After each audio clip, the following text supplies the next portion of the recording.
Hey guys, how's it going? The boost port saw, I've got it running better, but I think I can get it running even better. I think with the large case volume that this thing's got, I don't know where it's at. It's sitting over, it's sitting right here. I want to move. This has got the full circle crank in it. I'm going to move all the boost port stuff. I'm going to have to make spacers because I don't feel like making another set of spacers. I'm going to steal the spacers out of it for this cylinder. But I'm going to dismantle, I don't know, probably that slap together eraser to put the full circle crank saw back together with the boost port stuff and see how that runs, possibly a carburetor swap. And then I've had this cylinder sitting around for quite a while. It was donated to the channel. The bore is absolutely perfect. Somebody's trimmed the skirt and they whacked a bunch off here, so much that even with a base gasket, the piston would run into the top of the combustion chamber. I cut the combustion chamber, and then I did just a skim across it down here for one to make sure whoever machined it, it was square to the bore, and it was fairly square but rough. So I did like a real light, maybe a 2 thou pass. There's still some deep grooves in there, but I'm fine with it. When I put the new lead pile gasket on, it'll fill in there and seal really good. But I found another 44 millimeter piston and bored the wrist pin out, and I actually purposely cut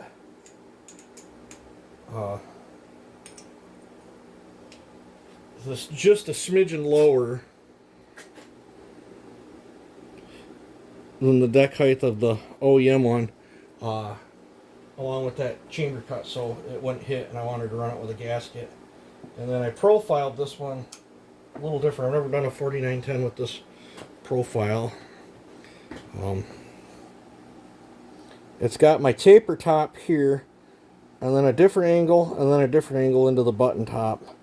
And the reason I'm doing that is every time I do a piston swap with a flat top, and even with cutting 30 thou out of the chamber, the compression's not where I wanted it to be. So hopefully with cutting the chamber on this, I'm just salvaging the cylinder. You know, if I don't screw any of the port work up, this should turn out really good. I am gonna lighten the crap out of this. I'm probably gonna go in here, mill just a little bit, take the sides down, and I am gonna widen the skirts just a little bit. I'll probably, because that one don't have, I'll probably use this cylinder right here. I'm gonna make the skirt. I'll probably put this in there, and actually I'll probably draw black stuff all over it, and then I'll put this down where I want it, and then I'll take a scribe and scribe it, and I'll match my I will match my skirt to that, and then I haven't figured out what numbers I'm going to put in it yet, but I'm just going to do an ultralight pop-up taper top build. This one, I cut the angle that's here, and then I kind of, instead of cutting so I didn't want to take any more volume out of the chamber because I'm running into compression issues on these, I tried to mimic the piston as close as I could get it in there as I could. So I'm thinking this is going to work.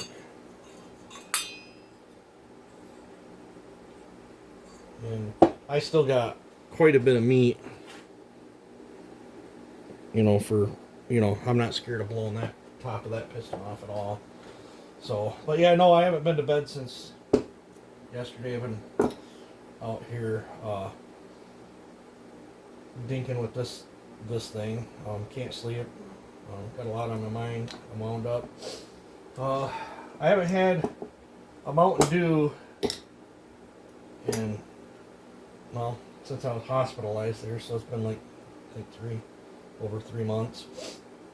And I gave in today, and I did drink a 20-ounce Mountain Dew. But I don't think I'm gonna get back into the kick of drinking them.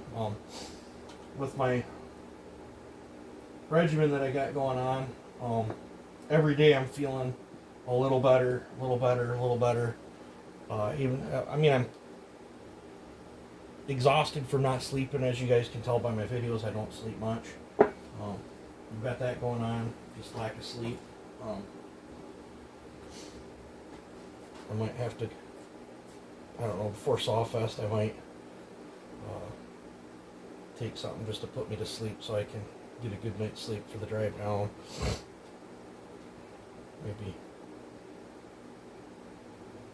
Maybe, I don't know, maybe tonight I will, I don't know.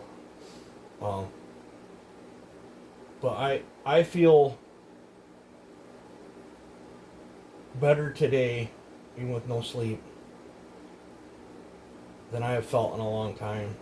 So I'm not going to get into everything that I'm taking. Some of it's pretty unorthodox, some of it's herbal stuff, and it's all stuff that probably a doctor would tell me not to take, and I don't care. I feel better. My energy levels are starting to come back up. Still got a pretty good loss of strength, but and my reaction time's horrible. But I haven't pissed battery acid or what felt like battery acid at all this week. So that's been a blessing. My sides not hurting. I'm wondering if my stones have settled.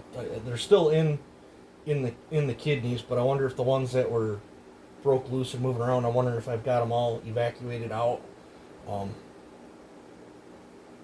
I don't feel like I was Mike Tyson's punching bag on my back right now. I feel pretty decent, and I hope this continues right up till Sawfest. I mean, I hope I just continue getting better, but at least so I feel good for Sawfest, because I don't know if you can tell, I feel chipper and better, and it's not no fun when you feel horrible all the time.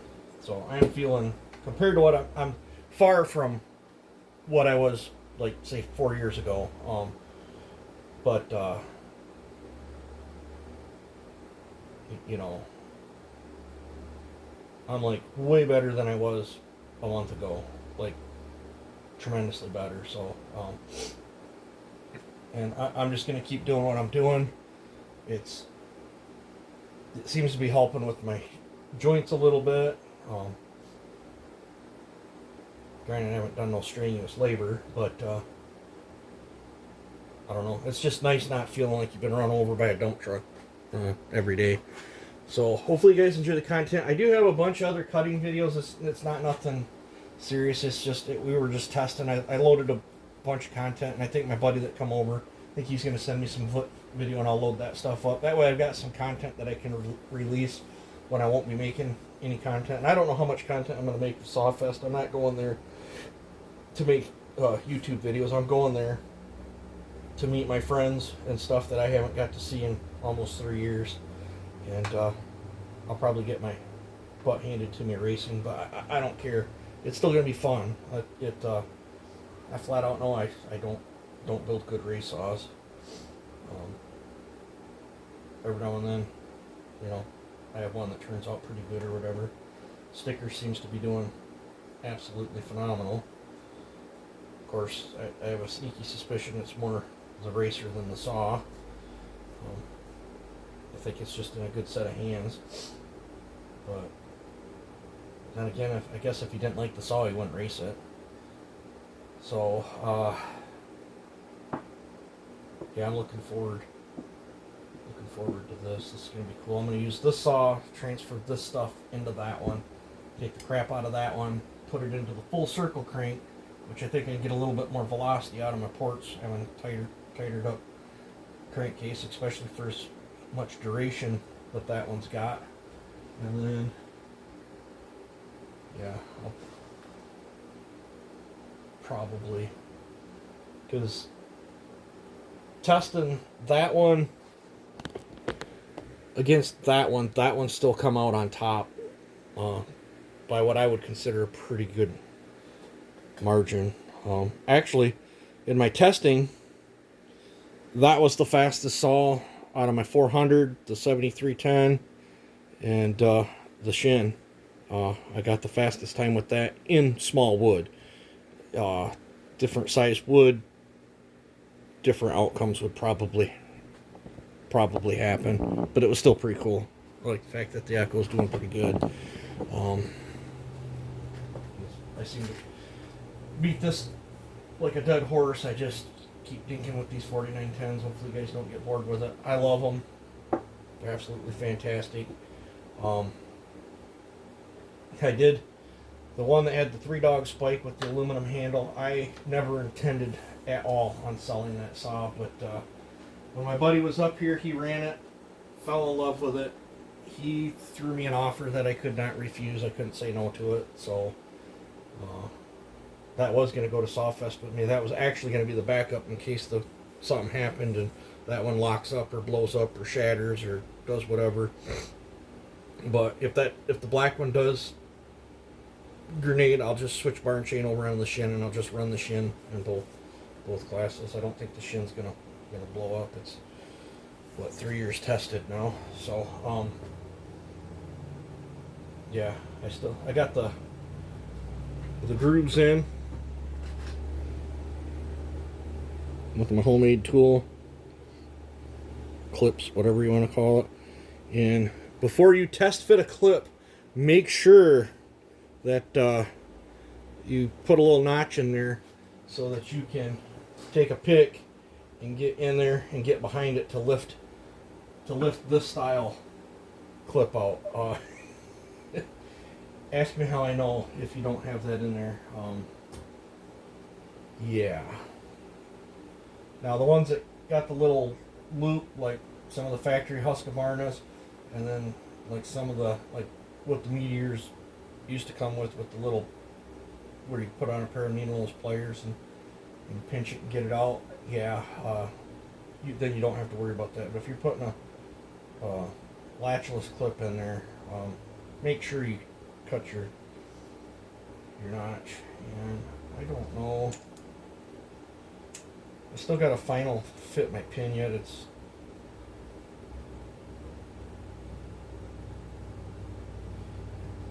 cut these ones a little bit wider. I think I put them. Yeah, I'm still gonna have to shorten this wrist pin. Let's take about 3/16 of an inch off that. What I'll end up doing is I will cut it to the length. So I gotta lighten it yet. I'll cut it to the length of the Meteor wrist pin, but that's no longer a 10mm wrist pin. And that one went quite a bit faster cutting. This one, of course, I used a different cutting oil too. It was still a slow process, but nowhere near as long as the one I took on that one. And then I switched the jig up a little bit, and I was able to center this much faster than the other one. But I'm hoping this is going to give me just enough bump. How far down is that? Probably just run that reamer through it one more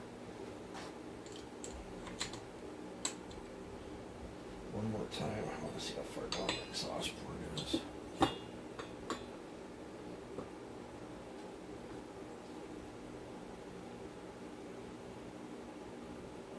Well, it's about to where the pin is. I can live with that. That means I won't have to move all the ports an insane mile like I did on the other one.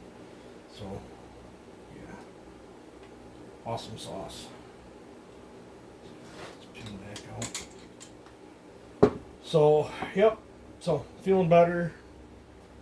I don't know if I'll have this done tonight. Of course, I am ready to start laying out the cylinder. But I think I'm going to take a break. I think I'm going to try to take a little bit of a nap. Maybe watch a movie and try to unwind for a little bit. And let this video upload. And let me know what you guys think. Oh, if you're wondering how I got that polished, it was after machining. It was 320, 600, gray Scotch-Brite, WD-40, and then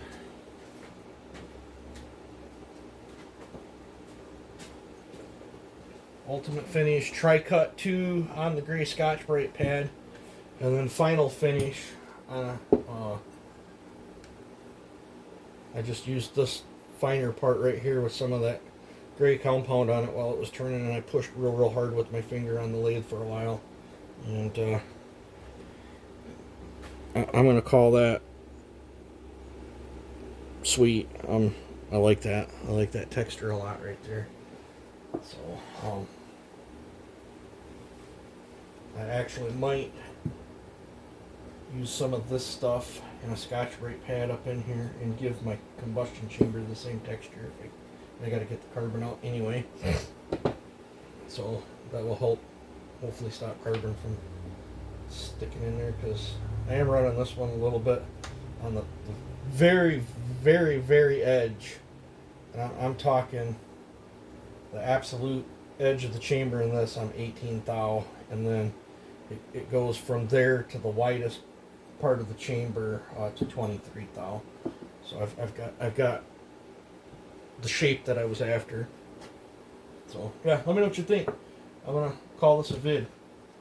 You guys take it easy and have a good one.